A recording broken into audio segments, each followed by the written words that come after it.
इस पर रख दूं कि भारत को जब प्रधानमंत्री 2047 में विकसित भारत 2047 में चाहते हैं बने, तो वो बहुत स्पष्ट रूप से इस बात को जानते हैं कि ये जो ग्लोबल इंटरेस्ट भारत में आ रहा है, जो ग्लोबल प्लेटफॉर्म्स पे भारत को रिकॉग्निशन मिल रही है, वो इसलिए मिल रही है कि उन लोगों को लगता है कि आने वाले 1-2 दशकों में जो इकोनॉमिक एक्टिविटी है वो भारत की तरफ शिफ्ट होने वाली है और they want to participate it. There is no love lost in them कि भारत बहुत बढ़िया हो गया या मोदी जी बहुत उनको प्रेम हो गया, या कुछ नहीं है।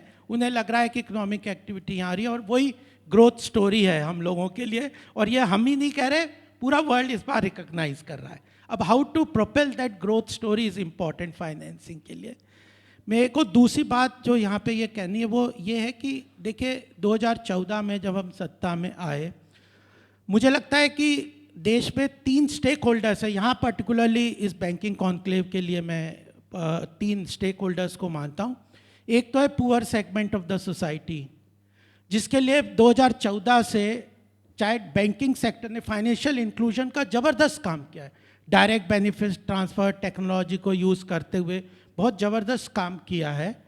दूसरा, इंडस्ट्रियल डेवलपमेंट के लिए भी 2014 में आए थे तो ट्विन बैलेंस शीट प्रॉब्लम्स बहुत क्लियरली था, एनपीए बहुत बड़ा एक्यूमुलेटेड प्रॉब्लम था और over leverage balance sheet of corporate sectors थी। वो पिछले 9-10 साल में की भी ठीक की और उसको आगे बढ़ाया भी, और अब आज एनपीए 5% से नीचे है।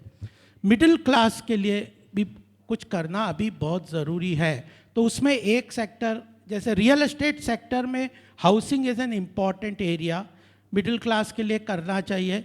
तो हाउसिंग सेक्टर के लिए जो स्ट्रेस्ड एसेट्स वाला जो है ना, आरबीआई शुड लुक इनटू कि how to deal with, because ये जो स्ट्रेस सेक्टर्स का जो रिजोल्यूशन प्लान है वो सभी के लिए, उसका सिक्योरिटाइजेशन कैसे हो, उसको कैसे रीफाइनेंसिंग हो, चाहे स्वामी फंड के अंडर हो।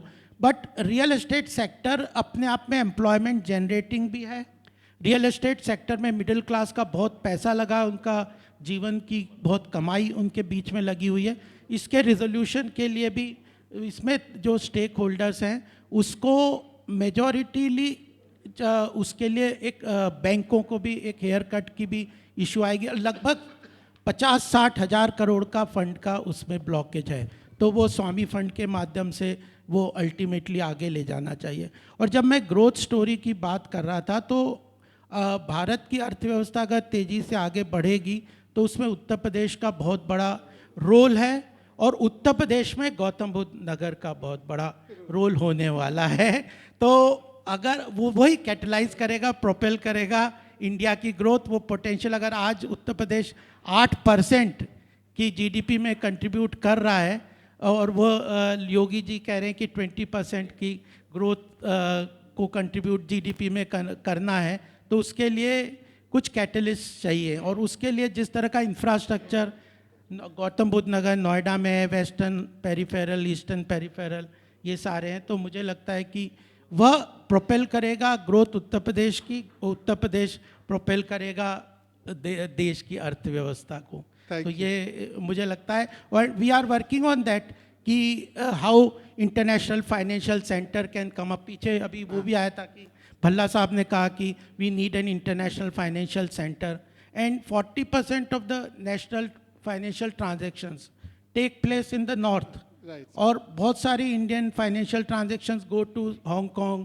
Singapore, Bangkok, even arbitration activities also go there which are propelling their economy. अगर ये सेंटर्स यहाँ पे बन जाते हैं, international financial centre, international arbitration centres, तो यह फाइनेंशियल सेक्टर के लिए ब्लैक बोन की इंफ्रास्ट्रक्चर को भी बहुत तेज़ी से आगे लेके जाएगा। तो आई थिंक कि we are working on that कि how this financial architecture, financial infrastructure comes up for the country. Thank you Gopal ji. I think हाँ, डेटा सेंटर है, वो मल्टीनेशनल कंपनीज भी बहुत आ रही हैं, तो उसके लिए रियल एस्टेट सेक्टर में कई तरह के डेवलपमेंट चाहिए। आई थिंक गोपाल जी, आपका जो विजन है, and I will just add one line, now India should stop comparing country to country. Now we should compare state to country. So the UP should be compared with the Brazil. That's how we will frame the policy and regulations. So on that, I will ask questions from Ramesh Chandji because the audience are interested in knowing, sir, a very important point. Today's global tension is a new baseline. So within that context, there is a lot of reshoring and nearshoring is happening. And Mexico has now become one of the second cheapest labor provider. China is the costlier. So everything is not moving in that direction, which initially we thought that it will come to India also. So Canada and Mexico is the alternative. So what is there in the Niti Aayog? Is there any thought going on to come out kind of a support or impetus based on which we can counter the strategy and attract the foreign investment in India? Thank you. Bird is dynamic. Opportunity will keep changing. It depends upon who snatches opportunity first. Bird was as competitive for China as it is for us now. I would not say things were easy for them. But when rest of the world was considering WTO as a challenge, China used WTO to ride the global growth. So I think in India, the thinking is now totally different. This is a country which is now becoming self-confident. Prime Minister and this government has instilled this confidence in every citizen, not only in our entrepreneur or our investors. And that message has gone abroad. So earlier people used to say that 21st century belonged to Asia, but now you find people talking that 21st century remaining period belongs to India. So things are already happening. Digital public infrastructure in India is the best in the world. There are so many examples where we have done best in the world. And that's how, whether it is our UPI, whether it is our Aadhaar, you see, they matter for doing business.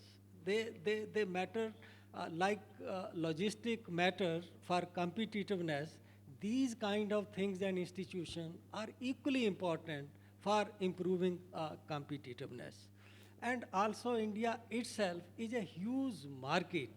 So when Ashwini ji wrote that Atmanirbhar book, when Prime Minister gave that slogan, I think they were sure of that strength of India, that like China had to look at rest of the world for most of incremental output to get demand overseas. In case of India, our dependence on overseas market is going to increase, but that increase will not be as high as was in case of China. We are just seeing it happening. So already people are believing that India can become Viksit Bharat.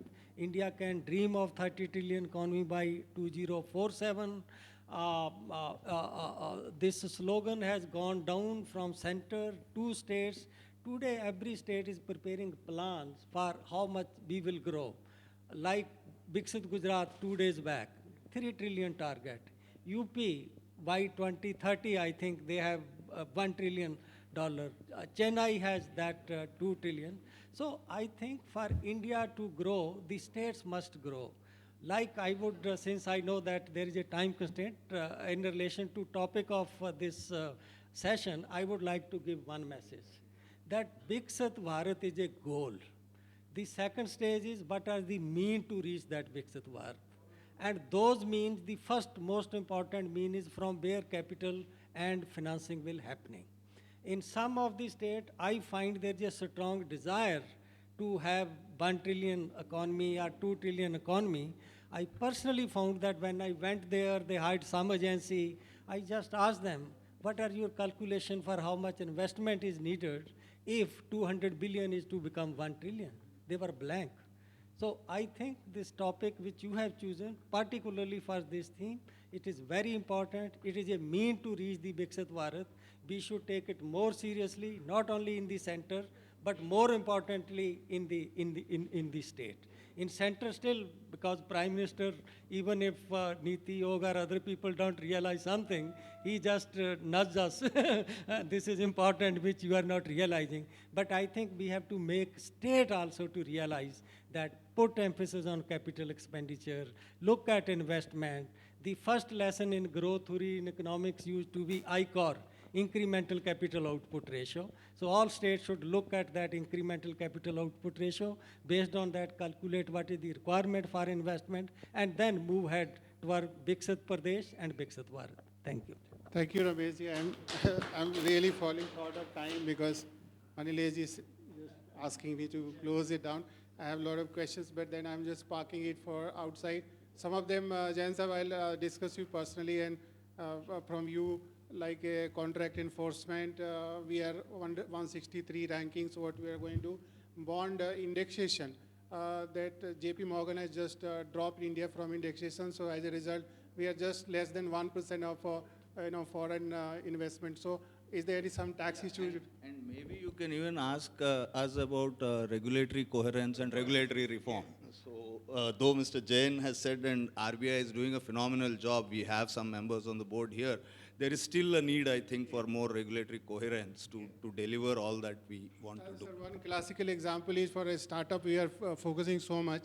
One a startup brings some money for issue of share, he'll have to go for 3 valuation, FEMA, Companies Act, and income tax. So Sorry to take in that time, but just a concept, for example, the KYC. KYC norms, if we can at least harmonize across the regulators, I think we would have done something. Yes? Yeah.